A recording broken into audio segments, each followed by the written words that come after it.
ओडिया अस्मितार आउ एक अध्याय आम आज खोलिबा चौधमणि रहस्यर आउ एक पीढ़ी। तेबे आज कहानी नाटा हेउची गुणी केवल गुण चिन्हि पारे।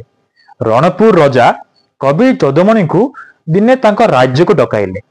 राजंकर राजा डाकरा अवमानना करेंगे केमिति? चौधमणि तुरंत जीवाई प्रस्तुत हेले। राजा गुरु एवं देवता पाख को खाली हाथ रे जीवार नाई। चौधमणि पाखे किछि नाही उपहार देवा कौन बा देबे?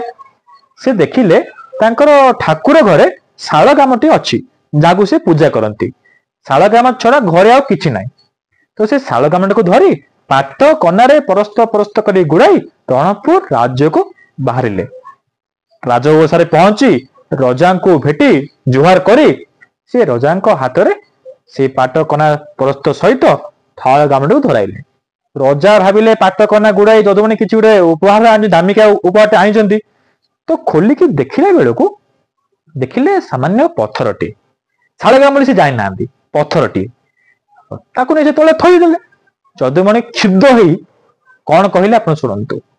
से कहले अंध देश को गली दर्पण बिकी कंध हाथ रे देली गोदान टेकी जड़ा मधुरे खड़ा कली रंधन कामुड़ा घोड़ा मुखे देली चुंबन। हे राजा की कल विष्णु प्रतिमा को तले थईल।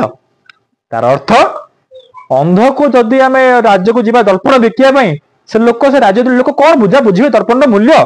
आ कंध को जदि आम गोदान मूल्य बुझेगा गाय गोदान मूल्य बुझेगा सी कौन बुझिबो? सेमिति आपण शालग्राम मूल्य बुझिलेनी। स्वयं विष्णु नारायण विष्णु चलती प्रतिमा सीए ताकू आप तले थईदेले।